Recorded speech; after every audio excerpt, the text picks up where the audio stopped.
이 사람들은 저마다 어떤 생각이나 어떤 지식에 이렇게 한번 필이 꼽히면 사실 이걸 고정관념이라고 그러죠.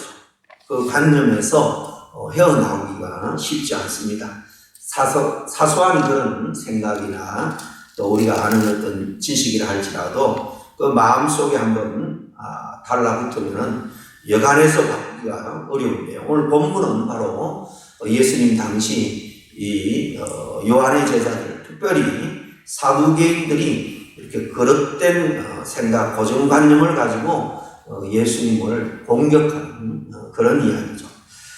세리집에 가서 제자들과 사실 먹고 말 그대로 잔치를 벌였습니다. 예수님께서 활동하던 그 당시는 유대교가 이스라엘 전체의 국가적인 종교이기 때문에 유대교에서는 일주일에 2번은 꼭 금식을 하도록 되어 있습니다. 월요일, 목요일, 아침 6시부터 저녁 6시까지 일주일 이틀은 특별히 신앙심이 높다고 하는 이 바리새인들은 철저하게 금식을 했는데요. 물론 금식은 우리 신앙생활, 경건 생활에 아주 중요한 그런 신앙 관습입니다. 그런데 예수님께서 와서 이 금식해야 될 날에 금식하지 않고 더군다나 세리와 같은 죄인들과 함께 이렇게 잔치를 벌이고 있는 거예요. 오늘 18절에 보면 예수님께서 와서 요한의 제자들과 바리새인들은 금식하는데 어찌하여 당신의 제자들은 금식하지 않습니까? 따져 묻죠.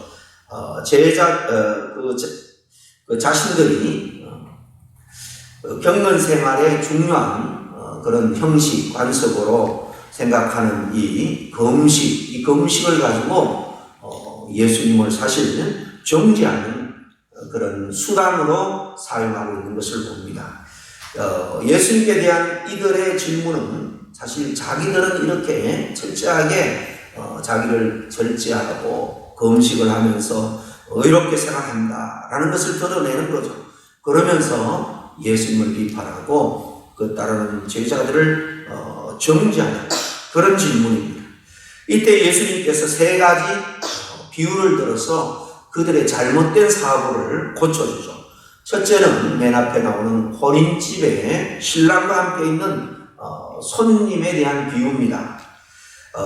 요한의 제자들과 바리새파 사람들은 정한 시간에 금식하는 것이 최소한 그 거룩한 마음을 유지하는 그런 방법이다, 그런 표시다라고 생각을 하고 했지만은 예수님과 예수님을 따르는 제자들은 유대인들이 관습적으로 하는 금식에 이렇게 함께 마음껏 먹고 즐기고 있다는 것, 이것은 자기 자신들보다도 영적으로 신앙적으로 아주 낮은 수준이다라고 사실 깔보고 있는 것입니다. 이때 예수님은 비난하고 정죄하는 그들의 질문에 대해서 19절에 이렇게 반문을 합니다. 혼인집 손님들이 신랑과 함께 있을 때에 금식을 할 수 있겠느냐? 느닷없이 혼인집 잔칫날 이야기를 합니다. 대답은 뭡니까? 하나님을 잘 섬기는데 금식도 중요하지만은 지금은 금식할 때가 아니다, 그 말씀이죠. 무슨 일을 하든지 간에 시적절해야지 그 일이 효과가 있고 선한 영향을 끼칠 수가 있는 거죠. 지금 금식 자체를 주님께서 부정하는 것이 아닙니다. 지금은 금식할 때가 아니라는 것입니다. 예수님이 바로 잔치집에 신랑으로 오셨다, 그 말씀이죠. 예수님은 구약에 예언한 대로 이 땅에 우리 인류를 구원할 메시아로 오신 거예요. 초상집에 가서 웃고 있고 반대로 잔치집에 가서 울고 있으면 안 된다는 거죠. 지금 제자들이 신랑과 함께 있으니까 잔치하며 기뻐하는 것, 이거는 지극히 당연하다는 것입니다. 바로 지금은 신랑 되신 예수님을 만났기 때문에 그 메시아와 함께 기뻐하고 잔치하고 즐거워할 때라는 거예요. 그러나 예수님의 제자들도 언젠가는 이 금식을 통해서 슬퍼하고 애통해하고 또 자기 자신들을 절제하는 그런 신앙생활을 할 때가 온다라고 말씀하죠. 언제입니까? 바로 신랑을 빼앗길 날이라 그랬습니다. 바로 주님께서 십자가에 돌아가시는 날에는, 그때는 정말 이 제자들도 금식하며 이렇게 애통하고 슬퍼하게 될 것이다 라고 말합니다. 성경에 보면 유대인들이 금식하는 그런 경우들을 우리가 찾아볼 수 있는데요. 여러 가지가 있지만 크게 한 4가지만 말씀드리면, 특별히 죄를 회개할 때 그들은 금식하며 있습니다. 사무엘상 7장에 보면 미스바 회개 운동이 나오죠. 이스라엘이 계속해서 이 블레셋에 의해서 공격을 받고 또 주변 열방들의 침공을 당하며 번번이 실패할 때 하나님이 모세를 통해서 여호수아를 통해서 이 땅을 자기들에게 약속의 땅으로 주신다 약속을 했는데 대적들의 실패한 이유들이 있죠. 죄 때문입니다. 그래서 사무엘상 7장 6절에 보면 그들이 미스바에 모여 문을 길어 여호와께 묻고 그날에 금식하고 거기서 가로되 우리가 여호와께 범죄하였나이다 하니라. 이렇게 회개할 때에 금식을 많이 했습니다. 그리고 자기 기도가 두 번째 하나님 앞에 상달되기를 바랄 때에 이런 금식하면서 기도했습니다. 이사야서 58장 4절에 보면 너희 오늘 금식하는 것은 너희 목소리로 상달케 하려는 것이 아니니라 그랬습니다. 이 금식하면서 목소리가 상달되도록 너희들이 금식하면서 기도해야 되는데 이렇게 금식하면서 기도해도 상달 안 되는 것은 그 앞에 금식하면서 서로 정죄하고 비판하고 논쟁하고 다투는 것을 지적합니다. 이 금식하며 간구할 때 하나님의 응답이 빠르지만은 그렇게 서로 논쟁하고 다투면서 금식하는 것은 소용이 없다. 그 말씀입니다. 세 번째 요엘서 2장 12절에 보면 정말 이스라엘이 국가적으로 민족적으로 주님 앞에 돌아가기 위해서 그들이 금식을 선포하면서 하나님께 나간 걸 봅니다. 요엘서 2장 12절입니다. 너희는 이제라도 금식하며 울며 애통하고 마음을 다하여 내게로 돌아오라 하셨느니라. 요엘 선지자가 이스라엘 백성들에게 지금 하나님께로 다시 돌아오라 라고 말하면서 금식하며 울며 애통하며 돌아오라. 특별한 능력을 얻기 위해서 금식을 하는 경우도 있죠. 우리가 잘 아는 것처럼 변화산에서 예수님과 세 제자가 내려오니까 산 밑에는 다른 제자들이 귀신 들린 자 아들을 데리고 온 그 아버지의 간구에 어쩔 줄 몰라 하는 제자들 앞에서 뭐라고 말합니까? 마태복음 17장 27절은 우리 번역은 없다고 되어 있지만 여러 사본에 보면 이렇게 되어 있습니다. 기도와 금식이 아니면 이런 이유가 나가지 아니하니라. 특별히 우리가 하나님의 능력을 우리가 간구할 때 금식하면서 간구하는 것이 능력이 있다는 겁니다. 여러분, 금식하며 기도하면 누구를 통해서 우리가 이렇게 응답을 받습니까? 그 일이 이루어집니까? 바로 우리가 기도하는 하나님이죠. 그런데 그 모든 것을 응답하고 허락하는 그 하나님이신 예수님이 지금 인간의 몸을 입고 이 땅에 그들과 함께 있는데 금식할 때가 아니라는 것입니다. 혼인집 잔치에 참여한 사람들이 어찌 이렇게 금식하겠느냐 그런 거죠. 인생의 근본적인 선택은 예수님을 누구로 고백하느냐에 따라서 완전히 결정이 됩니다. 정말 우리 예수님은 죄인들을 위해서 이 땅에 오셨고 또 죄인들과 함께 이렇게 식사하시고 죄인의 회개를 받아주시고 용서해 주는 분입니다. 예수 안에 있으면 우리는 있으면서도 아직 우리가 잔치의 삶이 아니라 계속해서 초상집의 삶을 살면 안 되는 거죠. 분명히 바울은 말합니다. 주님과 함께 있을 때 정말 환난이나 적신이나 그 어떤 것도 주님이 우리를 향한 그 사랑, 그 은혜와 능력에서 끊을 수 없다라고 말합니다. 여러분, 금식의 근본적인 목적이라는 것은 그저 이 식욕을 전폐하는 것, 이 곡기를 끊는 데 있는 것이 아닙니다.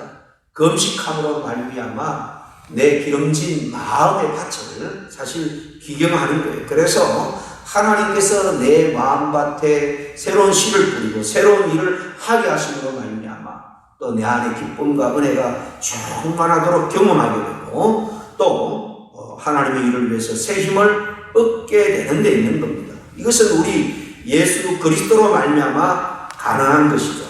그렇게 금식에서 나타나는 은혜와 효과, 의미 이런 것들이 이미 예수님과 그들과 함께 있음으로 시작이 되었는데 그들은 이 바리새인들은 그걸 보지 못하고 있는 거예요. 우리 신앙인들은 예수님 중심의 삶을 살아가는 사람입니다. 예수님께서 내 안에 내가 예수님 안에 살아간다라고 고백을 하죠. 예수님으로 인해서 기뻐하고 예수님으로 인해서 우리가 평안하고 예수님으로 인해서 정말 썩어질 세상 일이 아니라 영원한 상급이 있는 하나님의 일을 하도록 우리가 새롭게 은혜와 능력을 공급받고 살아가는 사람들입니다. 두 번째 21절에는 생배조각 비유가 나오죠. 우리 예전에도 떨어지면 몇 번이나 그것을 헌옷을 잘라다가 덧대가지고 입었던 그런 때도 있었습니다. 지금도 터진 정도는 기어 입습니다만은 그냥 이 아이들이 그냥 밖에서 뛰놀다 보면 무릎이 다 헤어지고 엉덩이에 구멍이 나고 그러면 그것을 다 메꾸어서 자녀들을 키웠을 줄로 압니다. 지금 옷 입는 이야기를 주님이 하는데요.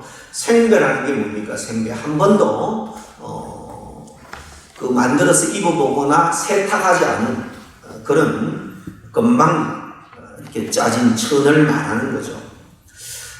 이런 새로운 천을 가지고 새 천을 가지고 다 낡아진 그 옷에다 깁는다 하면 어떤 일이 벌어지는가?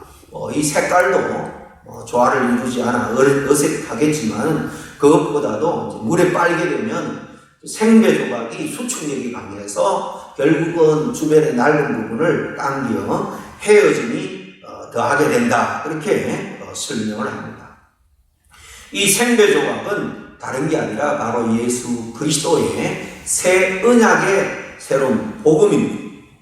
낡은 옷은 유대인의 그 신앙의 본질을 잃어버리고 형식에 외식에 치우친 그런 형식적인 그 유대 종교를 의미합니다.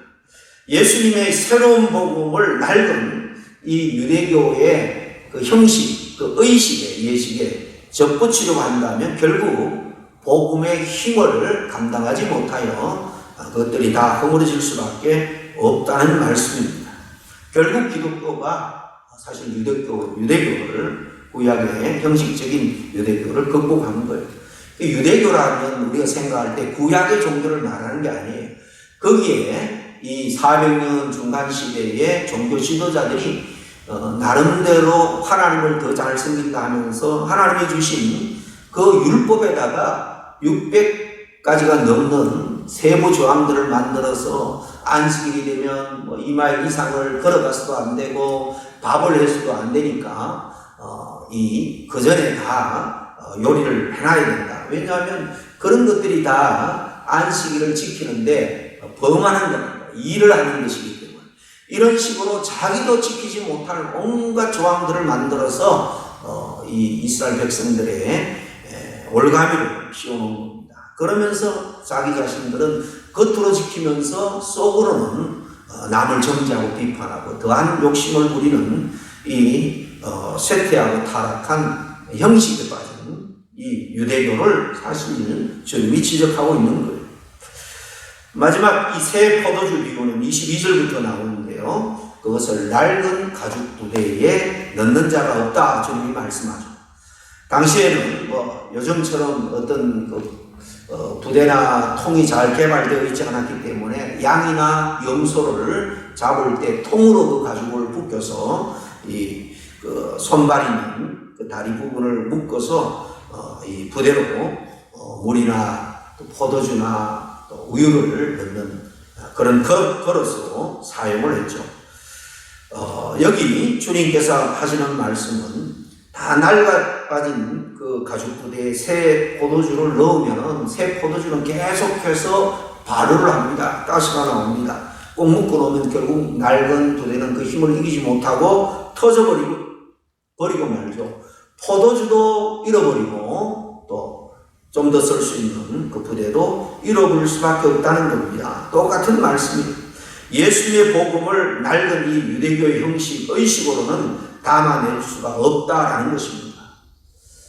예수님의 이 생명력이 충만한 이 복음이 낡고 생명력이 없는 바리새인들의 전통, 그 의식에 갇힐 수가 없고 결국 그 전통이 복음을 감당할 수가 없다는 것입니다.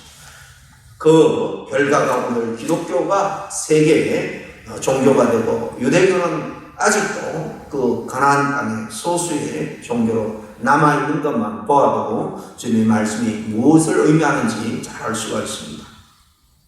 만약에 낡은 부대에 갇히면 새 포도주도 마셔도 그것마저도 손상을 입는다. 그래서 새 포도주는 새 부대에 넣어야 한다는 말씀입니다. 우리의 새로운 복음이 낡은 유대교의 전통, 교훈, 의식에 담길 수 없습니다. 복음이 전통에 의해서 통제될 수가 없다는 거예요. 생명력이 없는 전통, 의식, 금식, 할례 같은 제사 이런 것들이 복음을 담아낼 수가 사실 없습니다. 그러면 복음이 변질이 됩니다. 복음은 그런 껍데기 형식에 갇혀있을 수가 없는 겁니다. 때로는 그릇, 형식이 필요합니다. 내용도 중요하고 담는 그릇도 중요합니다. 그러나 복음은 근본 변할 수가 없지만은 형식은 그 시대에 따라 우리 옷을 갈아입듯이 갈아입을 수가 있는데 그런 점에서 역사학자 토인비는 그 변화를 거부하면 결국 자기 만족, 자기 도취, 자기 우상화에 빠져 망하게 된다라고 말합니다. 이처럼 오늘날 세상에 성장하는 기업들은 변화를 추구하기 위해서 몸부림치고 있는 것을 봅니다. 변화되지 않으면 도태된다는 거죠. 유대인들도 선민 사상에 빠져서 기독교라는 새로운 변화를 수용하지 못하니까 이렇게 2000년 동안 순환받는 민족으로 남을 수밖에 없었습니다. 헬라 제국이 문화적으로는 굉장한 꽃을 피웠습니다. 그러나 로마 제국에서 정복된 것, 변화에 수용하지 못했다. 그리고 로마 제국은 반대로 1000년 동안 그 제국의 영광을 누렸죠. 번영을 누렸습니다. 그것은 콘스탄틴 그 황제가 기독교라는 새로운 변화를 수용했기 때문이라고 역사학자들도 진단합니다. 6.25 때만 해도요, 필리핀은 우리 대한민국의 경제력이 10배가 넘었습니다. 그때 막사이 사회라는 그 계획을 주도하는 수상이 있었는데 갑자기 그가 사고로 죽고 난 다음에 마르코스가 그 자리를 차지하고는 변화에 적응하지 못했습니다. 그럴 때 그 결과 지금 필리핀은 한국보다 훨씬 가난한 국가가 되고 말았습니다. 변화를 하기 위해서는 두려움이라는 장애물을 사실 넘어야 됩니다. 로마서 12장 2절에 보면 너희는 이 세대를 본받지 말고 오직 마음을 새롭게 함으로 변화를 받아 하나님의 선하시고 기뻐하시고 온전하신 뜻이 무엇인지 분별하도록 하라고 말씀하셨습니다. 여러분, 우리 개인이나 교회가 변화에 뒤처지면 안 됩니다. 그렇다고 해서 타락하는 문화, 사상 그런 것을 쫓아 변화하라는 것이 아닙니다. 세상의 주권자는 우리 하나님입니다. 하나님이 세상을 이끌어가는 그 정말 핵심된 본질의 모습들을 우리가 기도하면서 말씀을 통해서 꿰뚫고 인도하시는 주님의 그 변화에 우리가 순응해야 된다는 거예요. 그래서 우리의 귀와 눈을 세상에 열고 세상의 변화에 맞춰 쫓아갈 것이 아니라 주님께서 오늘 이 시대에 어떻게 우리 개인과 교회를 통해서 인도해 가시는가, 귀와 눈을 활짝 열고 우리가 주님의 음성을 듣고 새 사람을 우리가 입고 변화되어 주님의 뜻을 이루어가는 저와 여러분이 될 수 있기를 간절히 축복합니다. 네. 기도하겠습니다. 하나님 아버지 감사합니다. 오늘도 이 새벽에 우리 자신들을 돌아보고 매너리즘에 빠져있는 구태의연한 신앙생활에서 주님께서 오늘 복음을 통해서 새롭게 우리를 이끌어 나가기를 원하시는 그 뜻과 그 인도하심을 저희들이 다시 한번 저희들이 생각하고 각성할 수 있는 시간 될 수 있도록 인도해 주시니 감사를 드립니다. 늘 우리의 마음이 영안이 열려 있어서 주님의 말씀의 음성에 깨어 주님께서 오늘 이 시간 우리들에게 요구하는 삶을 살아 주님의 뜻을 이루어가는 우리 모두가 될 수 있도록 인도하여 주옵소서. 예수님 이름으로 기도하옵나이다.